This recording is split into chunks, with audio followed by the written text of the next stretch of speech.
Olá, prepare-se para um mergulho bem profundo na condição humana. É isso que a gente vai fazer hoje.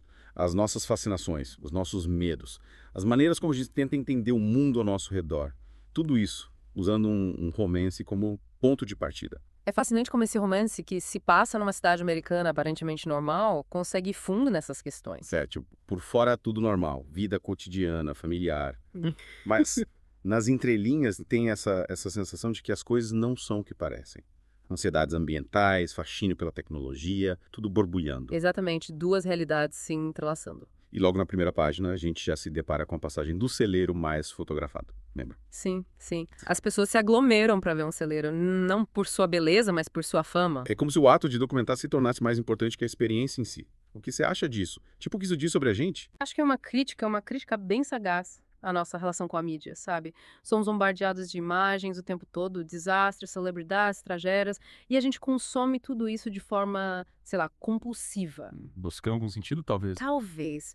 O romance sugere que essa obsessão por registrar e analisar principalmente as tragédias, pode ser uma forma de controlar o medo do desconhecido. Faz sentido, é como se a gente buscasse segurança em, sei lá, catalogar cada evento, por mais perturbador que ele seja. É uma ilusão de controle. E falando em dinâmicas familiares, o que te chama a atenção na família de Jack? Eles são, tipo, hilariantemente disfuncionais, mas ao mesmo tempo muito reais. Sim, o autor consegue, por meio de detalhes de pequenas observações, revelar muito sobre como as famílias moldam a nossa visão de mundo. Quais detalhes? Ah, as reações da TV, por exemplo, ou a obsessão da família por trivialidades. Lembra dos fatos sobre camelos. É genial. É verdade. É como se esses momentos aparentemente banais revelassem verdades profundas sobre a família. Exato. A família protege, mas também distorce a realidade. É um microcosmo da sociedade, com suas próprias regras, suas narrativas. E falando em distorção da realidade, a tecnologia, principalmente a televisão, parece ter um papel fundamental nesse processo. Sem dúvida. E essa cena em que a TV fica muda e a família fica completamente perdida é crucial. É verdade. É como se, de repente, eles tivessem que confrontar o silêncio e o vazio. É isso. A cena prenuncia a ideia de que a tecnologia, apesar de conectar, também isola. E tem aquela frase do Norrie, lembra? A televisão é o extrator da consciência humana. Forte, né? Nossa, é realmente impactante. Faz a gente pensar em como a gente se utiliza da tecnologia para evitar o confronto com nós mesmos, com as grandes questões da vida. É. E talvez por isso que somos tão atraídos por eventos como o acidente tóxico aéreo no livro. A iminência do desastre nos força a confrontar nossos medos mais profundos. O que você acha? Eu acho que o autor usa o evento tóxico como uma metáfora para os perigos que ignoramos em nossa busca por conforto e segurança. Entendi. E a forma como a família reage ao desastre. Me impressionou como tudo é, tipo, tão organizado, tão burocrático. A evacuação, os procedimentos do Sinovac. É como se a sociedade estivesse mais preocupada com a aparência de controle do que com a segurança real das pessoas. Uma ilusão de controle de novo. Exato. E em meio a essa ilusão, o medo da morte se intensifica no Jack. Ele fica obcecado pelo Hitler, sabe? Buscando entender a figura dele e, de alguma forma, confrontar sua própria mortalidade. Exatamente. É como se ele buscasse respostas para o medo da morte na figura de alguém que, né, a infligiu em massa. Uma busca por significado no lugar improvável. E falando em evitar a morte, a gente descobre o segredo da Babette, o Dilar. O Dilar, a droga que suprime o medo da morte, é a representação máxima da nossa busca por soluções artificiais para problemas existenciais. É perturbador pensar nas implicações éticas disso tudo. Apagar os nossos medos, as nossas emoções. Mas, ao mesmo tempo, eu entendo a busca desesperada da Babette por paz interior. Sim, ela nos leva a questionar. Até que ponto podemos manipular nossa mente em busca de bem-estar? E a que custo? É uma questão complexa. E nesse contexto, a figura do Vernon, o sogro do Jack, se destaca. Ele tem uma visão tão pragmática da vida e da morte. Verdade. Ele é um contraponto à angústia intelectual do Jack. Aceita a morte como parte da vida, sem gramas, sem grandes questionamentos. O que a gente pode aprender com essa postura? Talvez que a sabedoria esteja na simplicidade. Ele não busca respostas complexas, soluções milagrosas. Aceita a vida e a morte como parte de um ciclo natural. Interessante. Duas perspectivas completamente diferentes sobre a mesma questão. E o Jack, impulsionado pela sua necessidade de controlar o medo, elabora um plano para matar o Senior Grey. É a parte mais tensa do livro. A decisão dele de tirar uma vida levanta questões éticas bem complexas. É como se ele tentasse controlar a própria morte, orquestrando a morte de outra pessoa. É, um ato extremo, motivado pelo desespero. Mas o que me intriga é a motivação por trás do plano. O que você acha que ele buscava? Acho que ele buscava uma forma de dominar o medo, de sentir no controle diante da imensidão da morte, provar para si mesmo que ele podia agir, que não era só uma vítima passiva. Faz sentido. Uma tentativa de negar a própria mortalidade através de um ato de violência. Mas será que essa busca por controle realmente leva a algum lugar? Essa é a grande questão. Será que ele encontra as respostas que procura? Ou se afasta ainda mais da verdadeira compreensão da vida e da morte? No fundo, acho que a gente busca dominar o medo, né? É controlar o incontrolável. Mas, voltando à ideia da busca por significado, me chamou a atenção como o supermercado, um lugar tão comum, se torna um refúgio para o Jack. Sim.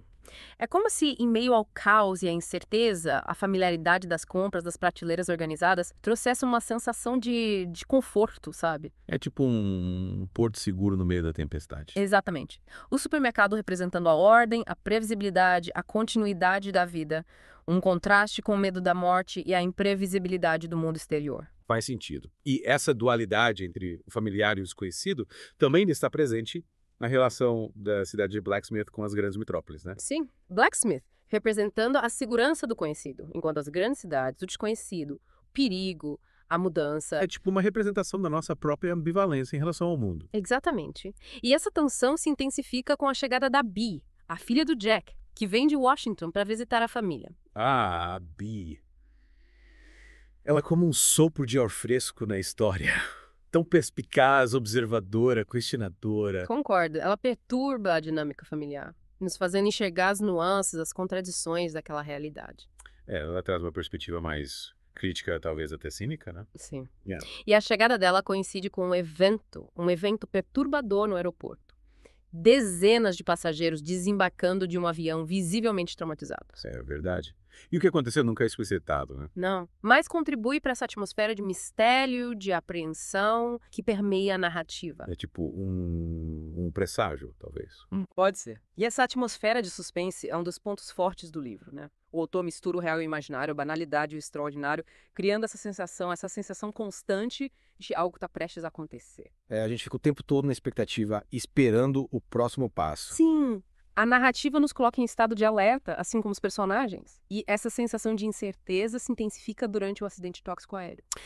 A evacuação da família, com seus procedimentos tão detalhados, tão burocráticos, parece mais uma simulação do que uma resposta real a uma crise. É como se a sociedade estivesse mais preocupada com a aparência de controle do que com a segurança real das pessoas. Mais uma vez, essa ilusão de controle. Exatamente. E a reação do Hamish, o filho de Jack, ao desastre, me impressionou. Ele se mostra fascinado pelo evento, pela possibilidade de caos e destruição. É tipo uma reação mórbida, né? Mas ao mesmo tempo compreensível. Sim. A reação dele reflete a nossa estranha atração pelo perigo, pelo espetáculo da tragédia. É como se buscássemos uma forma de lidar com nossos próprios medos através da observação do sofrimento alheio.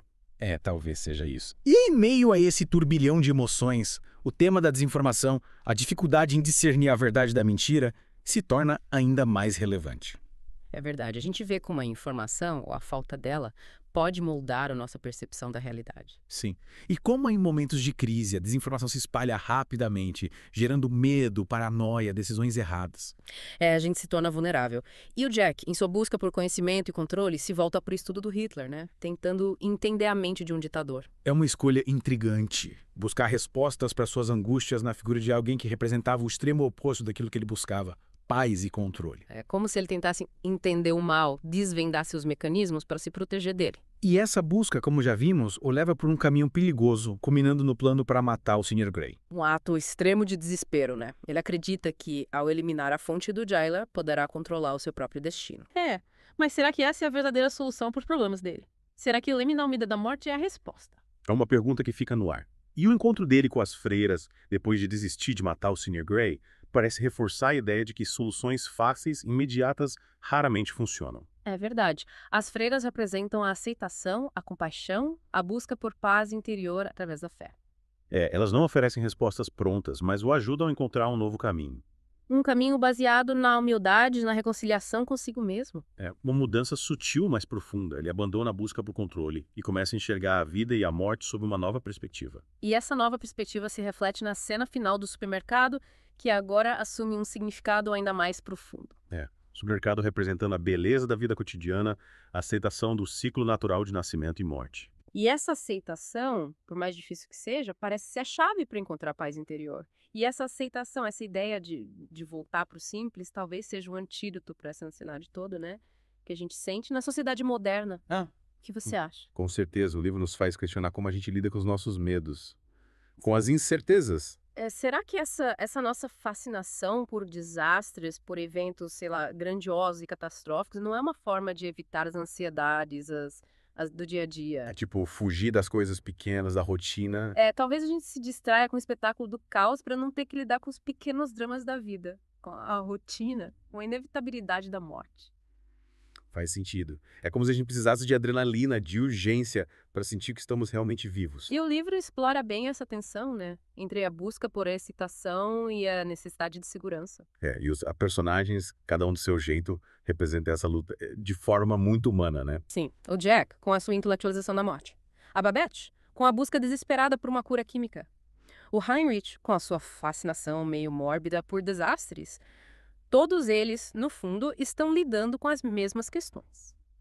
O que significa viver e como enfrentar a morte. Exato, questões fundamentais. O livro não dá respostas fáceis, né? Não dá. Ele explora as questões, mostrando as complexidades, as contradições da experiência humana. E no final, o que ele sugere? Acho que ele sugere que o significado da vida pode ser encontrado não em grandes declarações ou gestos dramáticos, mas no simples ato de viver, de se conectar com os outros, de abraçar a beleza e o absurdo de tudo isso. De encontrar beleza no caos. O livro nos lembra que, mesmo em um mundo que muitas vezes parece caótico, opressor, ainda existe beleza, conexão e vida para ser vivida. E essa é a principal mensagem desse nosso mergulho. Acho que sim. Apesar dos nossos medos, das nossas ansiedades, a vida continua. E cabe nós encontrar o significado, o propósito no dia a dia. Apreciar os pequenos momentos. Abraçar o mistério. A maravilha de tudo isso. É isso aí. E você que está nos ouvindo, que tira de tudo isso. É possível encarar os nossos medos de frente. Ou a gente está sempre buscando a nossa própria versão do Jaller. E se sim, quais são os custos? Os benefícios das distrações que a gente escolhe? São questões para pensar, né? Esse mergulho foi intenso, explorando as profundezas da condição humana. E espero que tenha te deixado com alguma coisa para refletir. Recomendo muito que você leia esse livro. É brilhante. Uma exploração da vida, da morte e dos espaços entre elas. Vale a pena. Obrigado por se juntar a nós nesse mergulho e até a próxima.